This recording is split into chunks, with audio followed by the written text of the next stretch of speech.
Welcome to the all-new Marvel Roundup, the Southgate Media Group's guide to the Marvel Comics of the week. As always, I am Phil Parrish, and joining me is...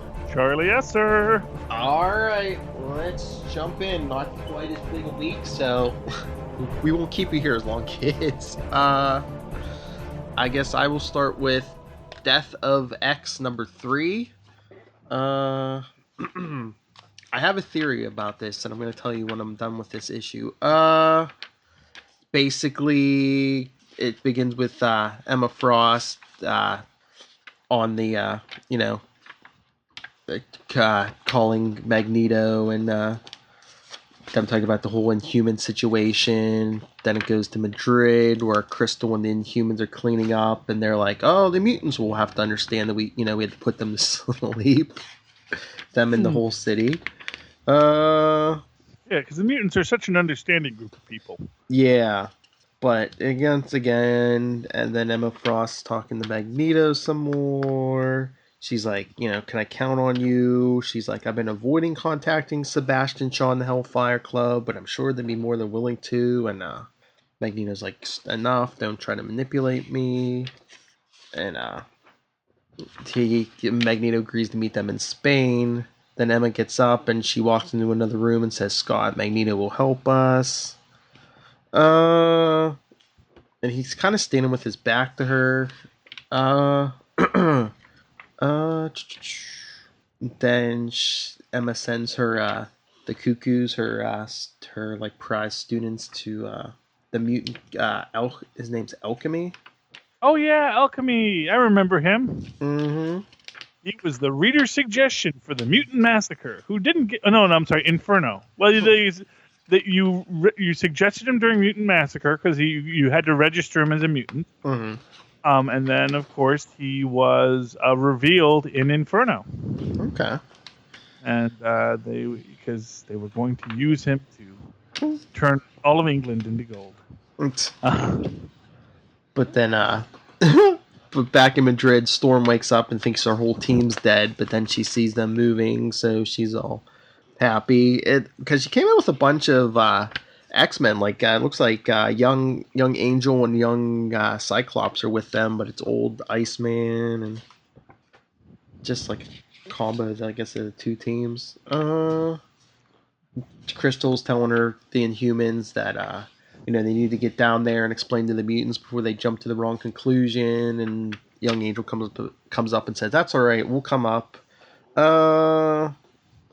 So they're all kind of arguing. And then, what's the name of this Inhuman? The one Crystal had to put them all to sleep. He goes, "It's all right, I'll just put them all to sleep again." And Crystal's like, "No, that's what got us in this situation in the first place." But then Magic comes out of a portal. She grabs this Inhuman who's gonna put everyone to sleep, and she disappears with him. So then the Inhumans and X-Men are still arguing until, boy, Charlie, I wonder who's throwing steel beams. That starts throwing steel beams into the situation. Could that be Magneto? Yep, and it looks like he shows up with Colossus and Warpath, Wolfsbane, and Rockslide. And Storm says, "What are you doing, Eric?" And he says, "What you didn't have the stomach for." And they're telling him, "You crossed the line, Magneto." He says, "Oh, I know, I have. Now the question is, what are you willing to do about it?" So then, 50 kilometers southwest of Madrid, Magic shows up and meets up with Cyclops and the others. Cyclops is talking to Alchemy. He says, make no mistake, mutants have never been in as much danger as we are right now. This is about our very survival. He's telling Alchemy what we're about to do, we can't do without you. Says, years ago the X-Men saved you, saved your mother, and you don't owe us anything. We want to keep doing that for everyone. If you help us today, we live. If not, we die. He really doesn't say what they're gonna do, but he says he doesn't want to, force alchemy in anything. He wants it to be his choice. Alchemy agrees, and then Cyclops gets everyone together and said, "Let's go to work." To be concluded. Bum, bum. But this probably won't come to pass. It's a thumbs up. But my theory was, I don't know. It seems weird, and he was just talking, but I don't know. I just had this weird thought that, like, what if the Terrigen Cloud already killed Cyclops, and Emma Frost is just like kind of driving his body around? Ooh. Like she doesn't think anyone else would trust her, including Magneto. But if she's, if she makes them think it's Cyclops' whole idea, then people might be more. Well, I had a feeling that she was manipulating him since the first issue. I didn't think that maybe he's just a meat puppet, that basically his brain got all fried by the Terrigen, and she's just sort of pushing the body. That's a little darker than I had imagined, but I could see it. I could see her doing it, and she is powerful enough to do that. But yeah, and she would certainly know Scott's mind too, so she could definitely fool people. Man, that makes for a much nastier theory. Yeah. But I could totally see her doing it. I could totally see that being the case. I just thought that she was just up in his mind, pushing him towards evil, because he definitely seems way more evil. And like I said, I mean, even Cyclops being all evil, Cyclops was still kind of. He was more like Magneto used to be, which was, a little more rational. Though Magneto's a little off bubble too. So, yeah, everybody's getting all crazy now. I mean, you might be right. You're probably more right than I am, but no. But I like that idea. I would love that as a reveal. That just you find out that Scott's just been brain dead the whole time. It's just been. Ooh, you want even one better? Huh? Emma Frost doesn't even know she's doing it. Oh. She, because maybe she's a little fried too. I don't know. Anything's possible. Okay. All right. What's your next book? I'll go to Moon Knight number 8. Did you have a chance to glance at this at all? No, I wanted to. I just did not get the chance to. The only one I really glanced at that I didn't buy was Thor. Yeah. This once again, he's kind of bouncing around, but it's more grounded. Like, Mark Spector's in he's being interrogated in a police station, and they're like, we know about your alias. You've been working as a cabbie under the alias of Jake Lockley, and why are you wearing a fake mustache and all this? And then Detective Emmett, a woman comes in. I think it's probably the doctor from the asylum or whatever, but she said, we found this in the trunk of the cab. You had registered under your Jake Lockley alias, and it's the the old Moon Knight costume. It's funny. The first thing he says is, "I want a lawyer." He says, "Matt Murdock. My lawyer is Matt Murdock." Oh, he's a terrible lawyer. Yeah, well, he's not right in the head, so. Well, he remembers when he used to be a good lawyer and a defense lawyer. Yeah, but the detective's like, "Nate, you'll get a lawyer when I say you get one," and she wants to know about all the dead people in the diner, and he says, "No, I had nothing to do with that. I had an accident in my cab. I must have blacked out, and when I went to the diner and I found those people." And the detective was like, the cab doesn't look like it's been in an accident at all. And she's saying, she knows about his long history of mental illness, and the accident was delusion, and so is this Jake Lockley persona. And she says, well, my officers dragged you in. You were talking about werewolves attacking the moon. And he says, no, I didn't kill anyone in the diner. Why would I kill, Gina owned it, and she's one of my friends. And then the detective was like, why did you kill her? And he says, I didn't. Get me my damn lawyer. And then all of a sudden, cut, and he's on the scene of the TV show again as Steve Grant. Yeah. But then he flashes back after a page or two back to the police station. So the cops are coming in to, I guess, put him in a cell. But he starts taking out the cops and escaping. Because he says, he's like, I can bring the real killer to justice. I have to protect them. I must protect all the travelers of the night.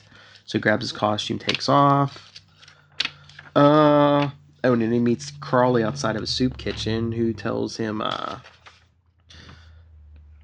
he's telling them, oh, there's a killer on the loose, and Crawley says, yes, the Midnight Man, and he's like, and Crawley's like, do you think I can help you? And he's like, why couldn't you help me? And Crawley's like, because I sold my soul for you. Don't you remember? He's like, I thought you'd be further along than this. He's like, it still needs to play out, and he says, he gives him the lead on the Midnight Man. He says, the shelter on 54th and 7th, a strange man's been staying there, and he always comes back with blood on him every night. The Midnight Man? Yep. Gee, I wonder who that is from the Moon mythos. So he shows up to the shelter, and there's Midnight Man on the roof with a knife to Marlene's neck. But then once again, cut. It's a scene from the movie, I guess, or the TV show, I guess. But then I guess Steve hears a bunch of noise from the next set over. They're like, and everyone's telling him, it's some sci-fi thing filming over there, some space werewolf thing. See, there are werewolves on the moon. So he remembers being bitten in the neck. He goes through the door to the next set, and yeah, there's the werewolf on the moon. The whole thing. But all of a sudden, it just keeps flashing back and forth, and like all his different personas are going through doors, and then all three of them come to the same place. It looks like a rooftop where I'm guessing it's the real him, because he says, "Hey fellas, thanks for coming. We need to talk." And next how issue, is the real him dressed? in the latest Moon Knight costume, the one that looks like a 3-piece suit. Yes. Yeah. So and it says next issue group therapy. So very cool. Thumbs up. Thumbs up. Okay, I'm torn. You know what? Let's do Mercs for Money. This was a impulse buy. Since they put Gorilla Man on Mercs for Money, I really wanted to pick this up because I do love Gorilla Man. He's one of the original agents of Atlas. I've loved him since the original What If, where they put him in the 1950s Avengers. He's just a great character, kind of he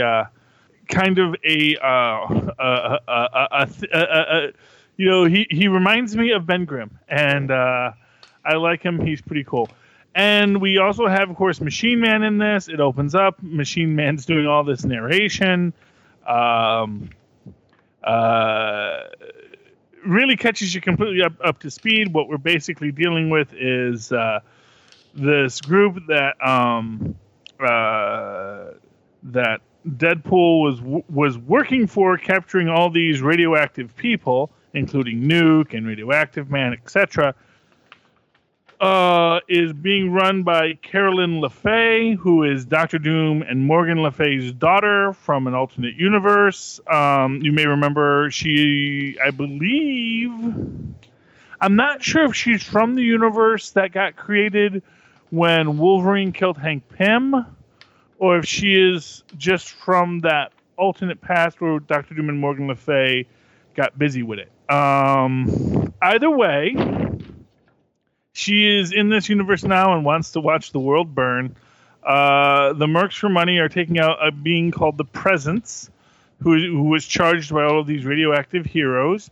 Domino is, Domino and Gorilla Man are fighting him, but he is so super all powerful. And at one point, Titania just wanted to team up with Volcana again, man. Those two were a team. They used to be best friends. What happened? Well, one turned evil and one started dating the Molecule Man. Anyway, moving right along, we also have Scorpia, who Deadpool says you're like the girl version of that old Spidey villain, right? And he says, I asked because, if there are more girl Spidey villains, I have this great idea for a Sinister Six calendar. Oh, jeez. And then he puts his katana through her tail, but then she picks up his katana with her tail, and he says, oh, now you've got a sword tail. And of course, Domino is shooting at Presence, and he's saying, ha ha ha, you fool, I can harmlessly deflect them away. And she says, wouldn't you know it, just my luck. And of course, the bullets ricochet off and free Negasonic Teenage Warhead, who basically, before that, we get a nice little battle scene between Titania and Deadpool, and Massacre throws his machete to Deadpool, but that just winds up cutting off all of his fingers. Titania smashes Deadpool in the face, which ends up to a wall. But everyone starts attacking the Presence, and then Negasonic Teenage Warhead gets a pep talk from Deadpool, and she sucks all the radioactivity out of him. No! And she's all superpowered again. And Caroline LeFay says, well, fudgesicles. They meet back at the Schaefer Theater, where Negasonic is like,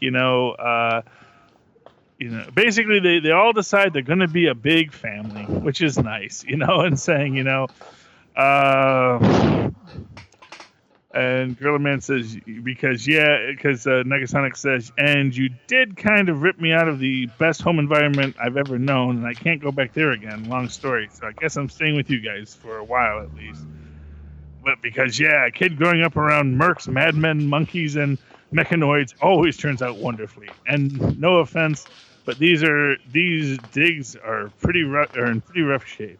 Yeah, well, this is the point in my all too busy life where an editorial caption would come in handy. And it says, Schaefer Theater was destroyed in Uncanny Avengers number 10. Well, at least some people still appreciate me. Mind if I open some fan mail, or do I need to file a special request with the new management? Domino's now in charge of the merch for money. I'm paying for everything. After all, I should be in charge of. And then, boom, boom, boom. Gets shot in the stomach, and out jumps Hit Monkey. Oh. Says, of course, Hit Monkey. Where'd you come from? You know what? Doesn't matter, because my day couldn't get any worse. And Gorilla Man says, what have you got against primates? So him and Hit Monkey are clearly. So now I'm looking forward to the Gorilla Man and Hit Monkey limited series.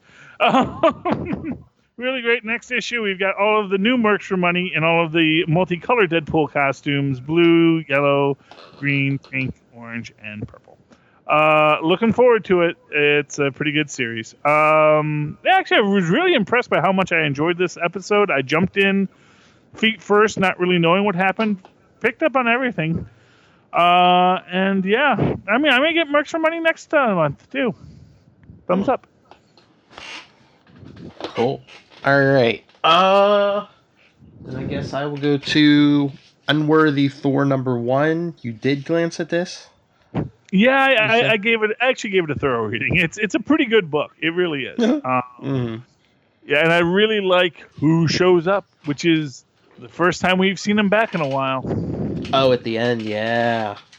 Oh, no, not at the end. I meant in the middle. Oh, okay. Yeah. But you tell the story, Phil. All right.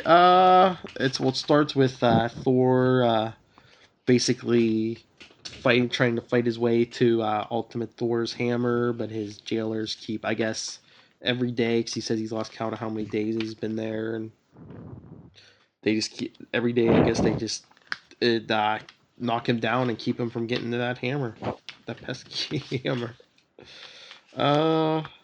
Keep a good Thor down. Yep.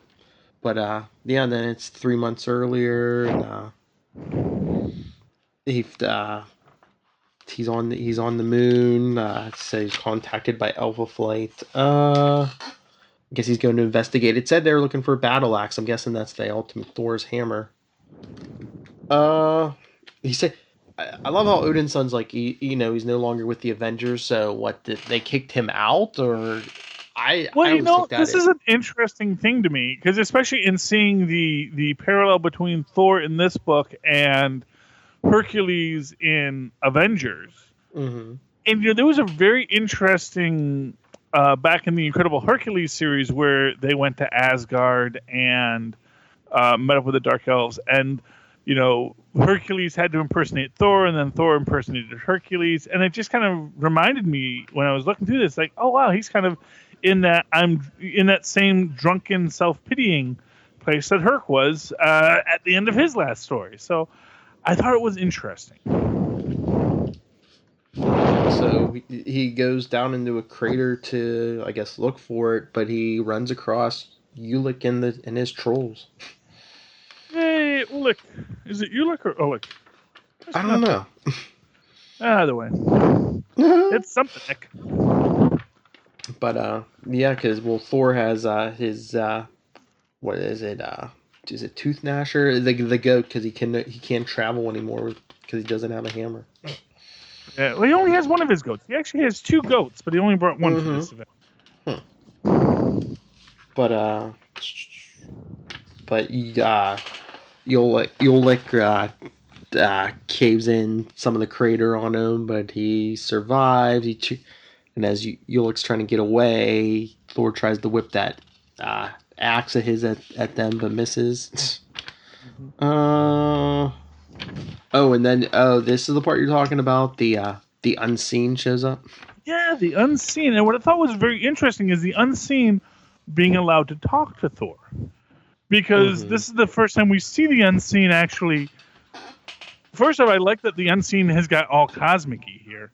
But, the last time we saw the Unseen, it was kind of implied that he wasn't going to get to talk to people. That his secrets were bound to him, but apparently he can go talk to Thor, so that's pretty cool. Just like the Watcher was never allowed to talk to anybody. Well, yeah, but the Watcher wasn't cursed by other Watchers, That was the thing. Like,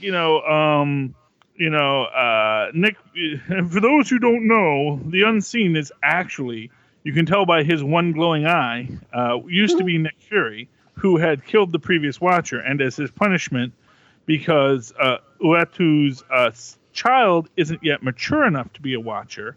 Although one wonders why his wife couldn't just be the Watcher for Earth. Although maybe they'll touch back on that later.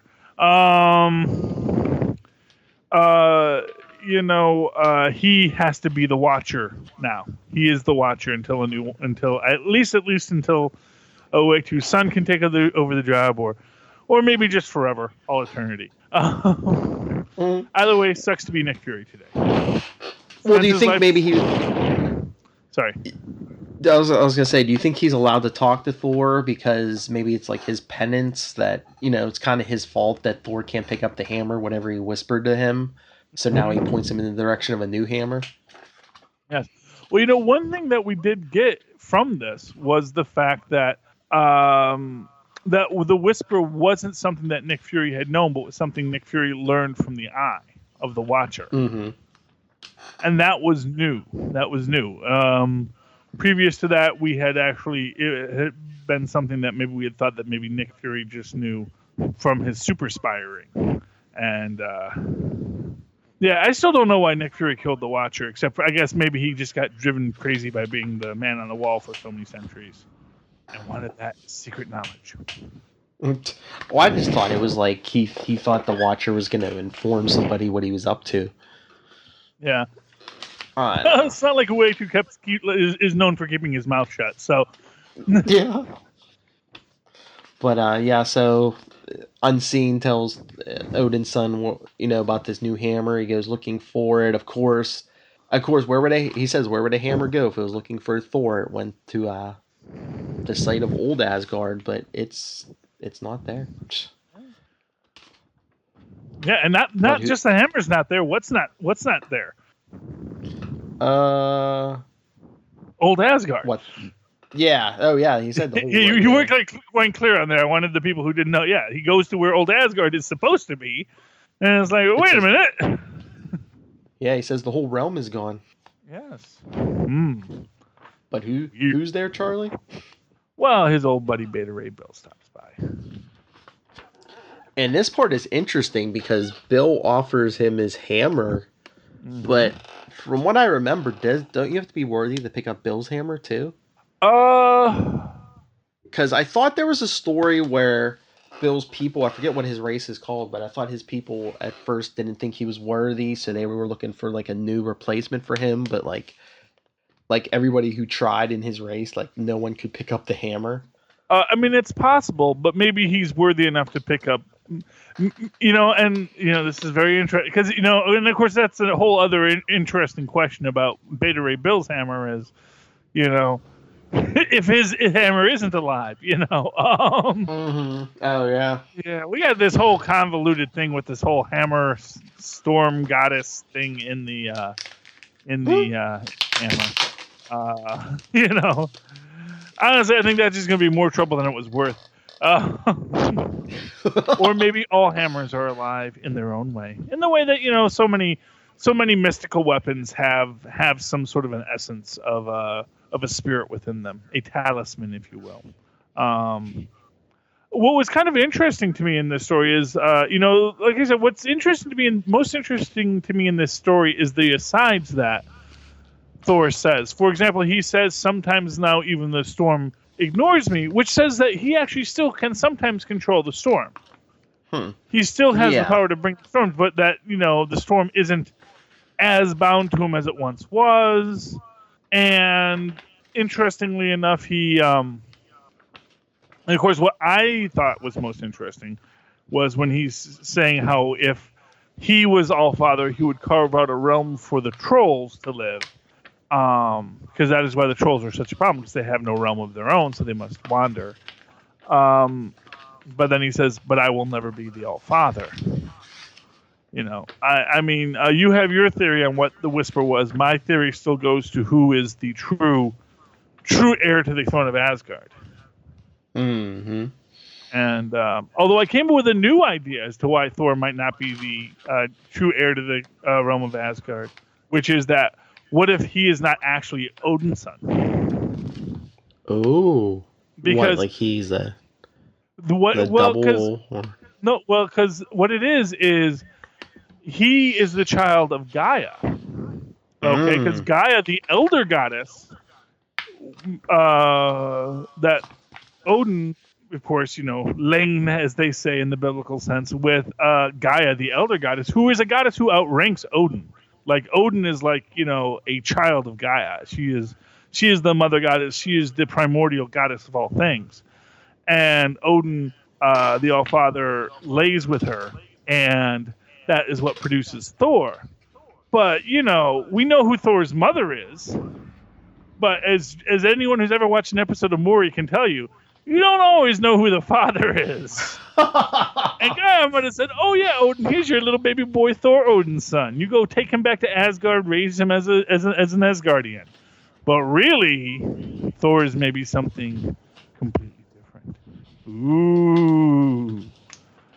We're going to have to see who Thor's real father is. Got to get on Maury. My original theory was that what if that Loki is actually Freya's real son?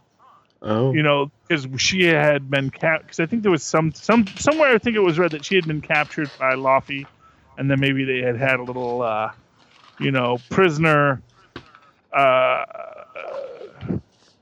prisoner guard relationship thing at some point, and that is what produced Loki, and that's why Loki was so small, because he was Vanir, at least half Vanir, and that's also why he was adopted by Odin and brought into the thing, because he could not stand the idea that his wife had lain with Laufey, and so it's a soap opera, is what I'm saying. Asgard is a crazy soap opera. That, at least in my mind, anyway. But we'll see if Marvel steals these brilliant ideas of mine. That's right.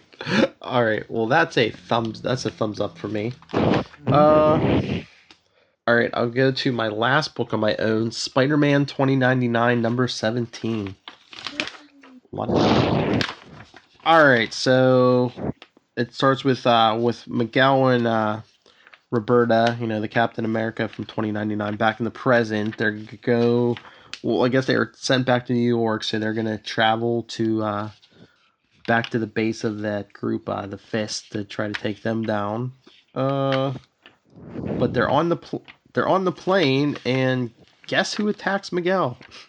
Would that be Elektra, Agent of S.H.I.E.L.D.? That would be Elektra, yes. Is she an Agent of S.H.I.E.L.D. here or no? No, I think she wants the Fist because I guess as she tells Miguel, I guess they're like they're an offshoot of the Hand. Like they were part of the Hand until they broke off a while, like long ago. Yeah, I saw that coming. Yeah. So once he convinces her otherwise, the three of them, once they get to the airport, I think it's in Denver, they're sitting there having drinks, but then I guess Elektra must have put something in their drinks and knocks them out because she wants to get there first. So Lila wakes Miguel up, he wakes Roberta up and has to get her to transform back into Captain America. Then they head back to the Fist base, but because there's an armored guard and he's fighting Elektra and just about taking her out until Miguel and Roberta show up. It wasn't like a lot here, but yes, they're taking out the they take out the armored guard. They destroy his armor. They say he works for Alchemex, maybe in the timeline, different timeline or something, because he doesn't seem to know what they're talking about. But well, Alchemex is already formed because Alchemex, when Oscorp and some other group with Stone formed, they became Alchemex. Yeah, but like Roberta says, you worked for Alchemex. What are you doing here? And he's like, I don't know what you're talking about. Oh, okay. Yeah. I'm sorry, I didn't read this book, so yeah. So they're talking about should they interrogate him, and Miguel's like, no, let's wait and go check out the base until the base blows up. Then he's like, okay, we can talk to him now.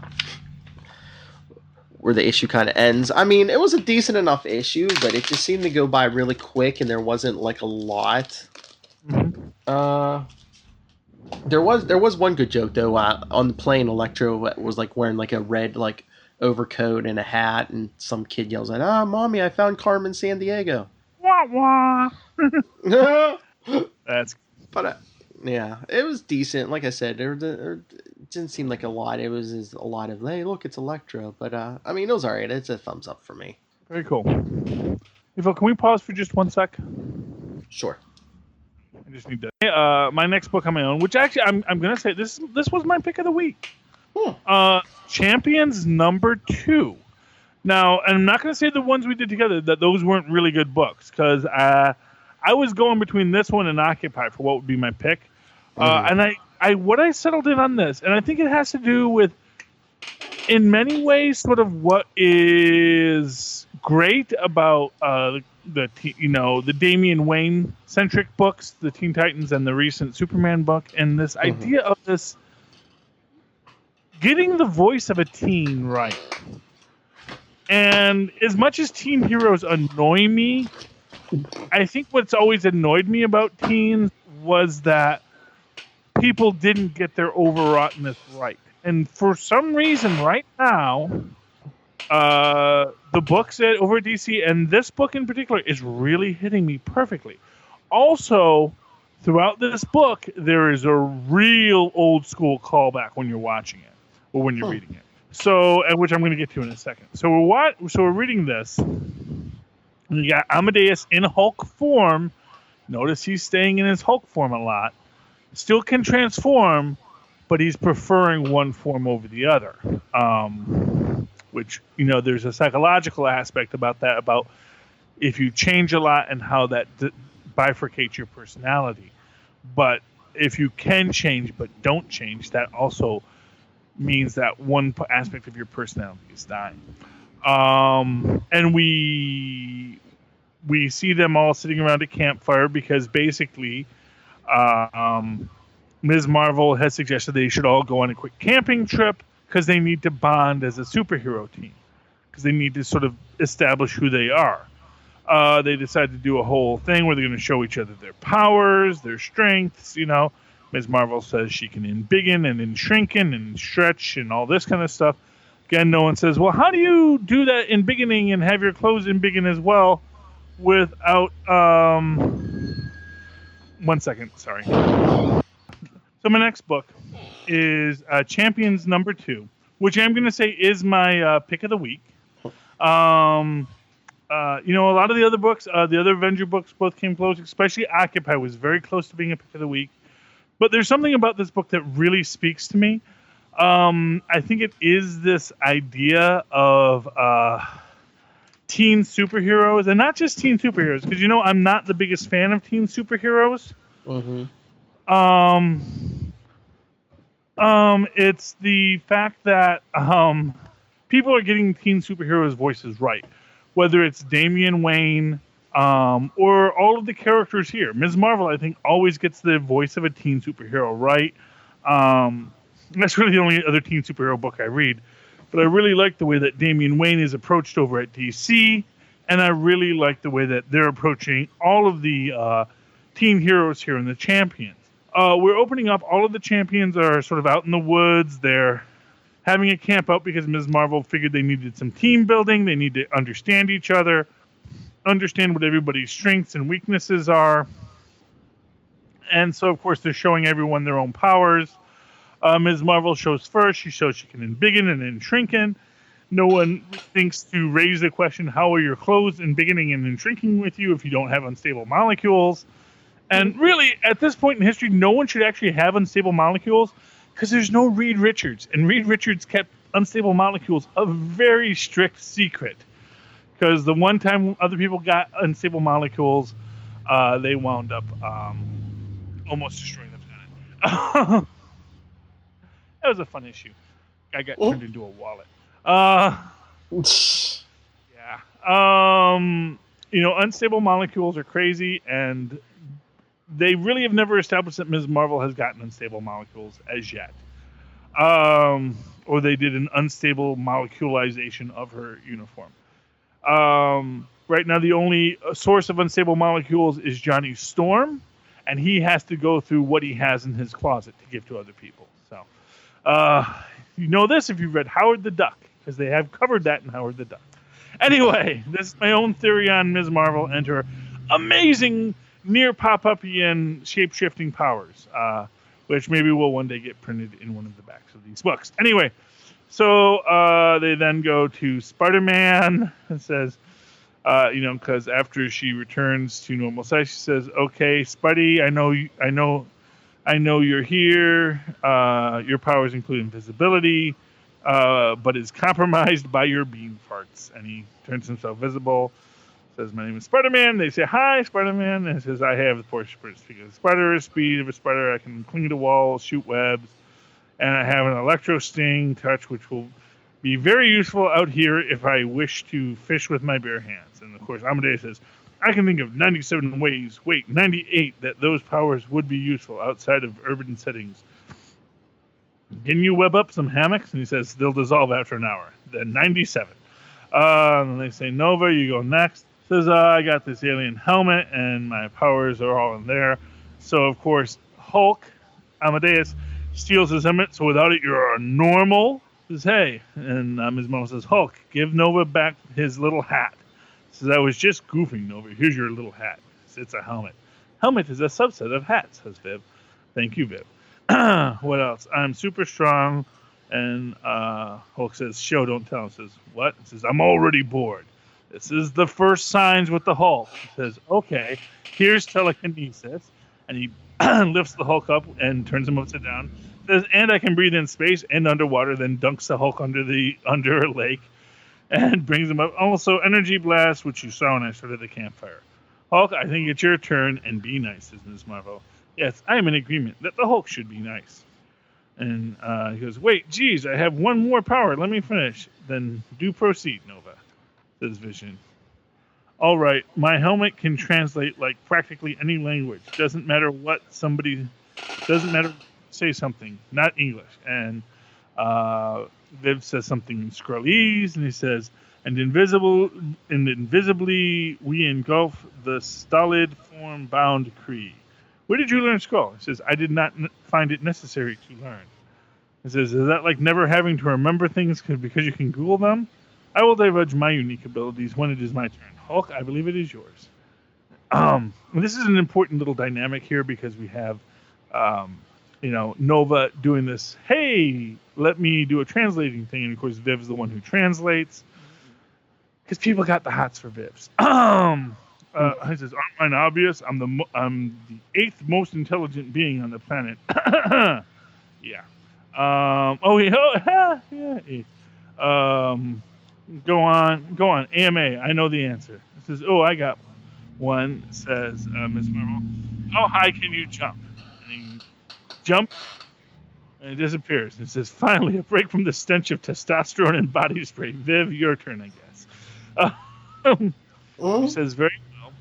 I am a synthezoid, an android composed of synthetic organs, muscle, and flesh. I possess internal servers and computer mind. I am able to fly and alter my density and from diamond hard to insubstantial. He says, wait, back up. Internal servers? You have Wi-Fi? This is affirmative. Why didn't you say so? We're like 1,000,000 miles from any signal at all. What's your password? And she's even android spelled 01 can cry. Which is actually such a sad password, and no one's actually freaking questioning about it because they are teenagers and stuck in their own minds. Because that is like so freaking sad. It's like, whoa, wait, that's your password? All right now, and then they all start going on their phones. Says, all right, now that we know each other's powers, I read about some exercises, and it says, Spider-Man says in a minute, says, no, don't do this. Do what? You are not going to make the woman the evil or the spoil sport like she is in every single movie. I'm not here to make you do anything or to keep you from doing what you want. I want us to have adventures in crazy, beautiful places we never imagined, lost cities, hidden dimensions. Do what you want. He says, do you want that? He says, yeah, affirmative. And I want our adventures to mean something, to enforce justice without unjust force. No punching down, no killing. Do you want that? Yeah, affirmative. She says, I need water. And then she drinks from the jug of water and says, you're getting too good at these speeches, like Captain America. You should be a Captain America. Agreed, says Viv. Says, really? If two Captain Americas can exist simultaneously, why can there not be three? And of course, ironically, we're going to get a third next month. And they do some trust falls. Says, here's one trust fall. Just like it sounds. See, blind faith in each other we will need in battle. Now you two. And Nova goes to do a trust fall, and of course, Viv goes insubstantial. Says, I apologize. I am programmed to let oncoming objects pass through me. And he says, I am lacking trust. They say, yeah, I can Hulk jump. Maybe he's peeing his name in moon dust. Sounds like him. Now ask anyone anything about themselves. So they do a whole truth or dare thing. And the nerds, Miles and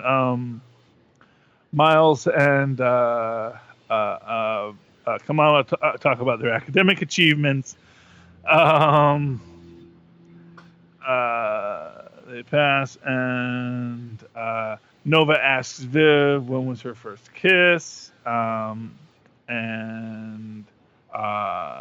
Ms. Marvel reminds her she can pass, and she says, why? This is simple. I have not yet experienced a romantic kiss, but I am curious as to how it might affect me biochemically. Really? And they are about to kiss when who should show up? Little Cyclops. Yes. Actually, well, no, that's actually before that. They're about to kiss, and Ms. Marvel interrupts and says, hey, we should tell ghost stories. And Miles says, yeah. He says, ghost stories? Ghosts? Alive but not? Human but not? Tangible, intangible? Ms. Marvel, did you introduce this topic to serve as a microaggression? Says, what? Against you? No, I... Then the Hulk shows up. Wham! Says, net question. We were running low on liquid refreshment, so I stopped too. You jerk. And then all of a sudden... That's when Little Cyclops shows up, blasts the Hulk with a laser eye. Nova comes, says, we're under attack, runs to get him, knocks his visor off. Viv tries to cover his eyes. They find the visor, and then they basically go into this whole thing about, do we want to let Cyclops join? Cyclops wants to join. They get into this whole thing about he's like, baby Hitler, yada yada. How quickly everyone forgets that Cyclops for like the last 15 years was a hero and has like only been a villain for like a week and a half in Marvel time. Mm-hmm. We all broke away from the other groups because we didn't want to be participate in this pre-crime stuff. Anyway, they agree to let Cyclops join in, and then they realize that Viv and Hulk are missing. They go to find them, and they find them all right, and they're kissing. So they both got that dang first kiss. Yeah, really great book. Like I say, it captures the voice of the teens. What I love best about it is that you're watching the way Amadeus as the Hulk is behaving, and it is so much Hulk from the early Avengers. It is the exact same situation. It is that Banner's mind in the Hulk's body, but that means Banner's mind in the Hulk's emotions. And the Hulk's emotions are venial and self-important and bullying and cruel, which we see from Amadeus. And quite frankly, Amadeus had always been venial, cruel, and self-important even before this. So making him a Hulk, too, just really compounds the whole mess. So I guarantee you Amadeus will be a villain within the next few issues. I guarantee you he's going to break away from the champions. Mark my words. Probably team up with Namor or Team Namor, if there's a Team Namor, in the near future. Yeah, but big thumbs up. They may rescue Amadeus at the last minute to show, hey, we're different. We're not like the old guys. But honestly, right now, I see Amadeus. There is no humility to him. He is the Hulk is very much taking over. That's my take on it. But big thumbs up. That was my pick of the week. Yeah, it seems like in his own book, maybe the Hulk might be a subtle influence, like creeping up on his psyche. Yeah. Well, in the Champions, there ain't no subtlety to it. Remember in his old book, that's all pre-Civil War. This is all post-Civil War. Yeah. So this is all Hulk fully embracing his Hulkitude. And it ain't pretty.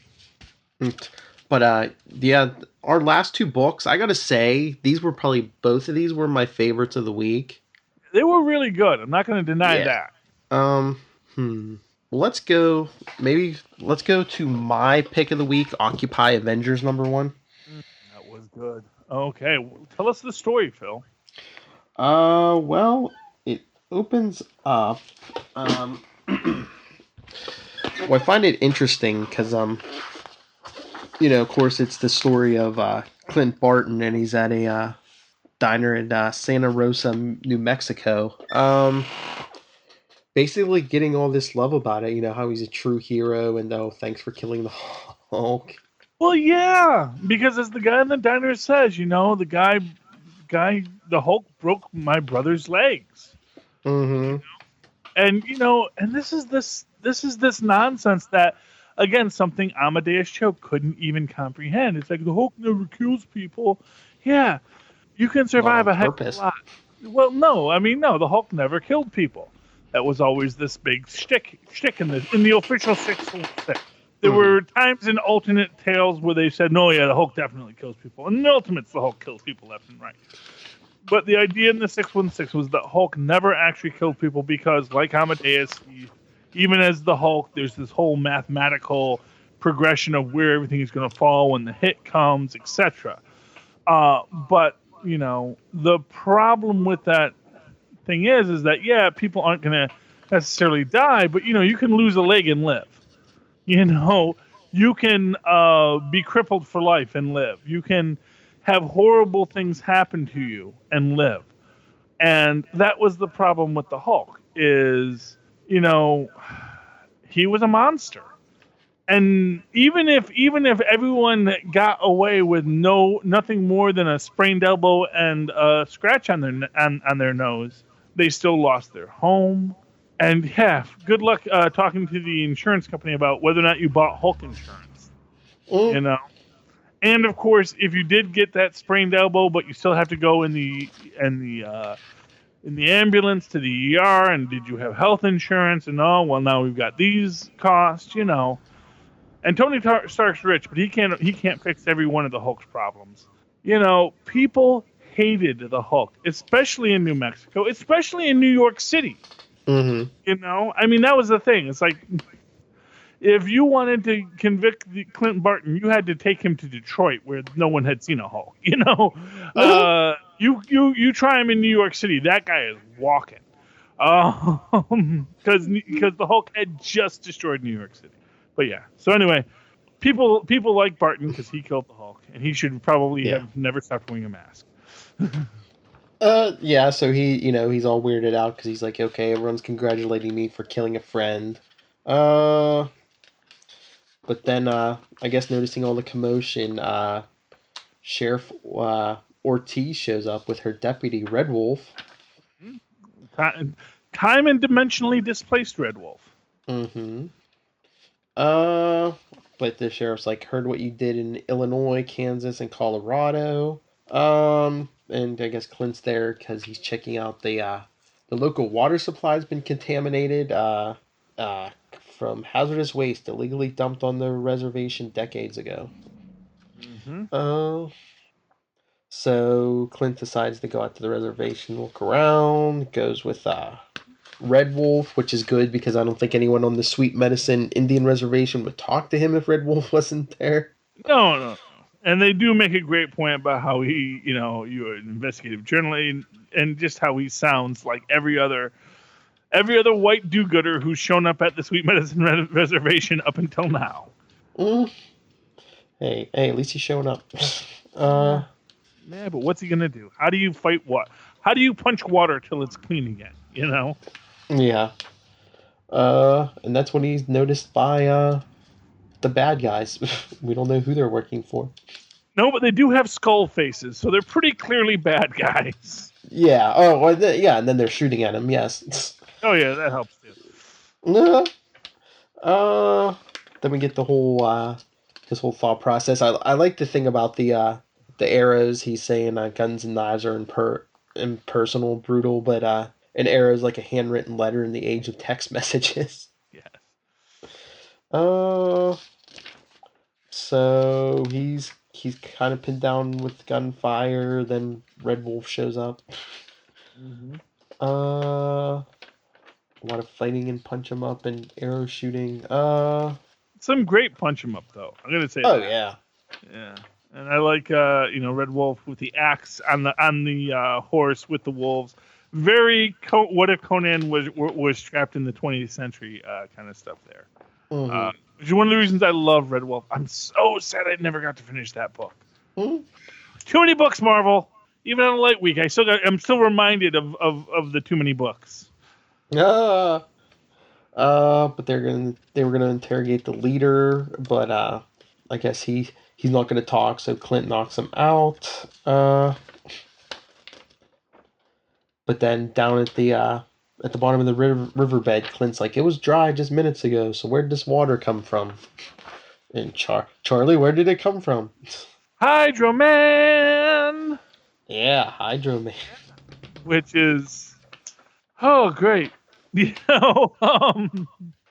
Hydro Man's one of those, like, insanely powerful, low-level supervillains, like Sandman, where it's like, wow, you're insanely powerful. We are so lucky you do not have any intellect. It's kind of like that one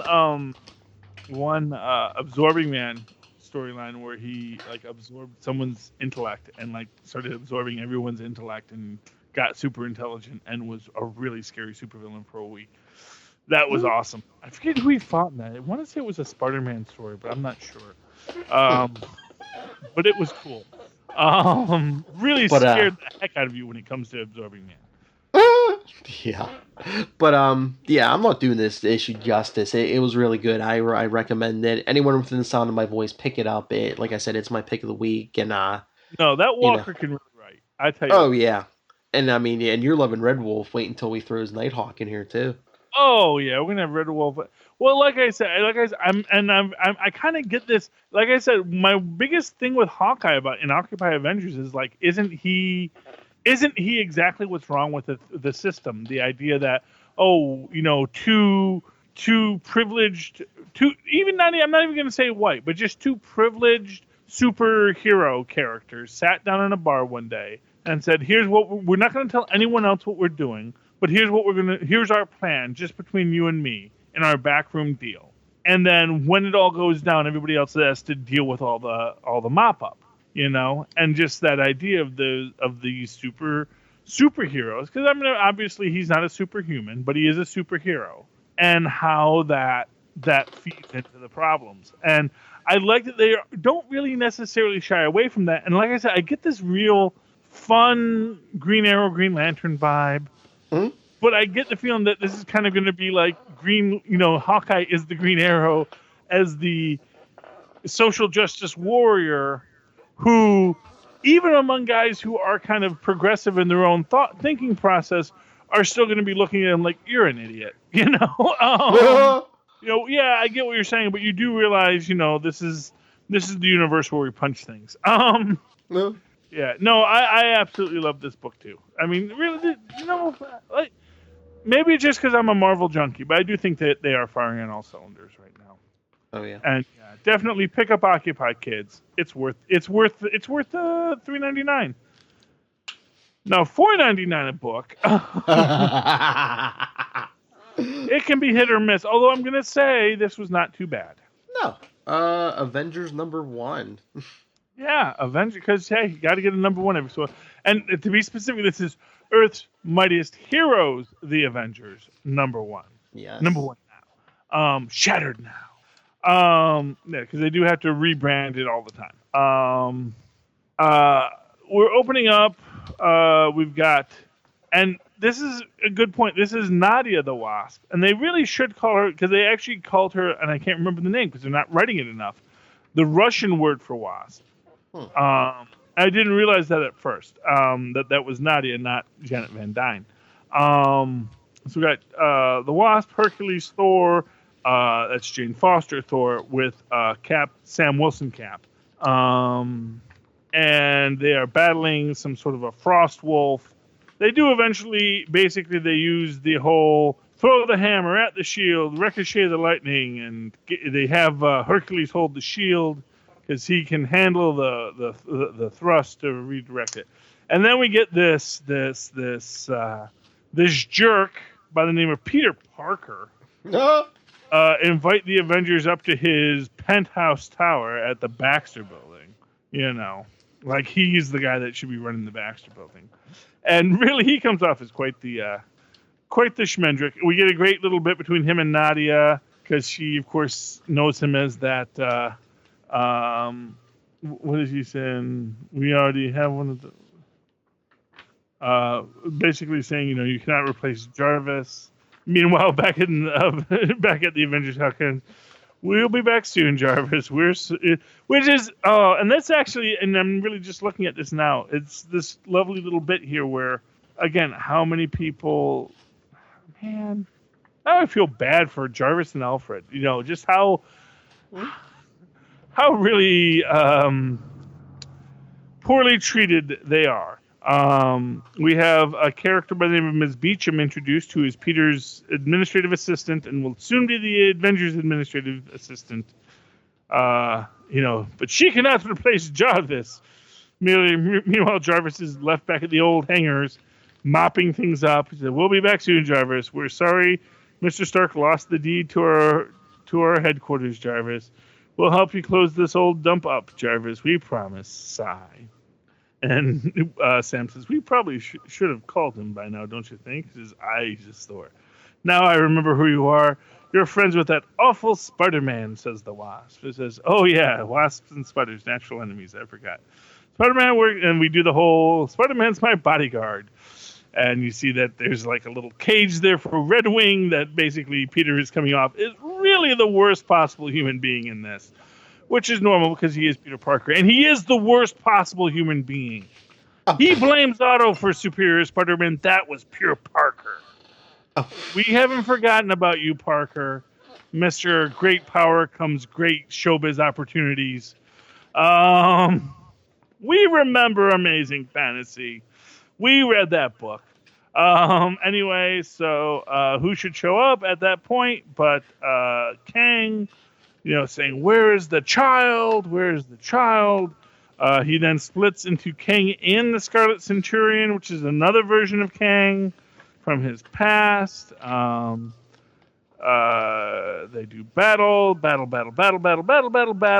and the other Avenger was like, "Why is he talking about child? What's this about a child?"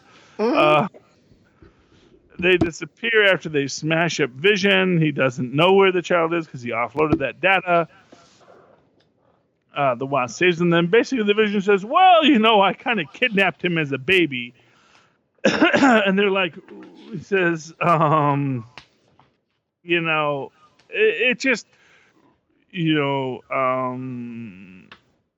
honestly, this is what's wrong with superheroes. They just make these unilateral decisions, and what is the rest of the world supposed to do except tremble with the small handful of omni-powered beings? Not even omni-powered sometimes, just people that have decided for themselves that they get to make the decision. And that's not a good thing, let me tell you, kids. But of course, and of course, as Vision says, I took him, but the King is by his nature a paradox, which is why all the other Kings are still around. They want the child because this is them. They need to make sure he's safe, but they still exist even with that, and so they make a deal to go turn the tables here. And what do they do, Phil? Oh, they alter the Avengers past. Yeah, they kidnap a bunch of other babies. Mm-hmm. Quid pro quo. They kidnap a little baby Vision, a little baby Peter Parker, a little baby Thor, a little baby Sam Wilson, disrupting everybody's timeline. Next issue, The War to End All Things. Thumbs up. It was a good issue. I really loved it. Oh, yeah. Do not like Vision. Basically, right now, Vision and the Hulk are... there you go. That's who Hulk teams up with when he betrays the champion. Evil Vision. Yeah. Vision's all gone evil. Vision's on the dark side. Pure logic says I must do this. And Viv's gonna be like, dude, we were programmed to have some freaking humanity. Daddy, you're a jerk. Is one dead child not enough for you? And apparently I did browse the last... so sad I couldn't pick it up. The last issue of the Vision. I think he's got his son's body in the basement or some nonsense. There's some darkness out there. Oh, that's probably where he offloaded the knowledge of where Baby Kang is. Anyway, a really good book. Thumbs up. Big thumbs up. Oh, yeah. Yeah, big thumbs up. Oh. So that's it. Oh, my Lord. Yeah. Well, even though I had to take some breaks there, we're still probably just a little over an hour. That's not too bad. No, I'm just saying, there wasn't that many books, but don't get used to it, people. Books next week. I only got 4 next week. I'm okay. I got a lot more than that. Phil, you got to start making some choices. You got to make the hard choices, man. But, I could be reading Starfire right now, and I'm not, because I said didn't make it past the third issue. I'm not intrigued. I'm dropping you. And at a certain point, you got to say, hey, I am intrigued, like I was with Red Wolf. Loving your Red Wolf, loving everything you're doing. I got to call it a day because, man, I got other books that are more pertinent to the current timeline. You gotta be cruel in the comic book industry, Phil. You gotta be like J. Jonah Jameson. You gotta say, get me those Spider-Man pictures, Parker, or you're out on your rear. But next week, there's a lot of good books. Clone Conspiracy #2, and there's Amazing Spider-Man, Renew Your Vows, the ongoing #1. That's out, and the first Riri Williams Iron Man, Invincible Iron Man issue's out. That's 3 books, Phil. You don't need more than 3. That's what I'm telling you. You just gave me 3 books, and I'm only reading one of those. So, got to make your choices, my friend. I know. All right. Well, would you, the audience, like to tell me which books I should be reading? If so, you can email us, marvelroundup@gmail.com. On Facebook, we're the all new Marvel Roundup. Twitter is at Marvel_Roundup, and we are on Instagram, Marvel Roundup. And Charlie, where can the people come to you for knowledge? Well, if you'd like to tell which books Phil should drop, because Phil, you got to make the hard choices, man. And this is the book you should drop. You can write to me at that old-fashioned email way at superconnectivityblog@gmail.com. That's superconnectivityblog, all one word, at gmail.com. And of course, you can always follow me on the Twitters, as the young kids do today, at Charlie Esser. That's CharlieEsser. Look for the 2 E's in the middle for quality. And if you want to send emails for me, right to me, you can email me, nightwingpdp@gmail.com. On Twitter, I am at nightwingpdp. Check me out on the Before the Bad podcast, Legends of DC, with all of my friends, including Charlie Esser. Especially crossover week. We're gonna have the big round table.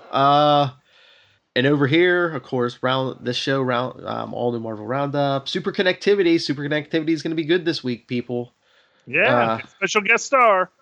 It's a Brian secret. Cronin from Well, I guess now it's not a secret. Yeah, Brian Cronin from Comics Should Be Good, Comic Book Resources, and every really cool article on comics lore, history, and conundrums that you can find. Guy's amazing. And look for my interview with Ann Nocenti, the former Daredevil writer, is up now. And by the time this goes up, I don't know if it'll be up, but I have an upcoming. Wait till you hear my interview with Devin Grayson on her Doctor Strange novel. Awesome. You didn't go buy it yet, did you? No, I haven't. First off, limited money. Second off, I haven't gotten to Barnes and Noble yet. I keep on. I say, I gotta go to Barnes & Noble. Pick it up. Yes, I need to get it. I will get it. I will buy it. I should just download it on the Kindle and read it that way. Although I do like the paper books. I can mention one word, and you will drive out and get that book tomorrow. Okay, what's the word? Monaco. Oh, okay, yeah. We'll be stopping by Barnes & Noble. It's not at Barnes & Noble. It will get ordered. Because, again, I like the paper books. But, yes, okay. If Monaco's in it, it's getting picked up. I just need Stan Lee. It doesn't even have to be in Doctor Strange at this point. Stan Lee, I need you in a top hat being Monaco. Just somewhere. Please, Stan Lee, for me. Yeah, the book would be good on its own, but Devin even told me today that they told her that to try to set the book in like the current comic book continuity. So yeah. You get a little bit of Monaco. You get they name drop Parker Industries a couple times. Beautiful. Yep. All right. Okay, right there, kids. You know what, kids? We need this book on the New York Times bestseller this week. Okay, so go out to Barnes and Noble. Go out to whatever bookstore, whatever local bookstore you have. Order this book. What's it called? Doctor Strange: The Fate of Dreams. Doctor Strange: The Fate of Dreams. Pick it up, kids. Who's it by? Devin Grayson. Devin Grayson. This book needs to be on the New York Times bestsellers. This book needs to get out there because, hey, Monaco, Parker Industries, Doctor Strange. Why is this not already being read by you and me? I don't know. Because we're not as cool as Phil. Phil knows this stuff before everyone else. That's why he is awesome. Doctor Strange in the Dream Dimension with Nightmare. Yes. There should be a good dream person. Well, there should be a pleasant fairy of good dreams who feeds off your good dreams and is just as gluttonous and greedy. But it's like, instead of being scary, she's like, have another happy dream. Now I shall feed on your happiness. I don't know why she's except for the fact I was trying not to give too much away, but like the dream dimension is like separate, divvied up into like different realms, and each realm has like a different ruler. Nightmare only being one of them. Man, well, you don't have to give that away just because I said some stupid idea. Well, it's not like it's not. I don't think I'm giving anything. Okay, I can't wait to read it though. This is This is definitely going to get read and bought, and my kids will read it too, and it will become a staple of the SR home. Nice. All right, everyone. Come back next week for, once again, it'll probably be an hour and a half, 2 hour Marvel Roundup. All right, but until then, remember, pick an Avengers team and stay with it. Good night. Good.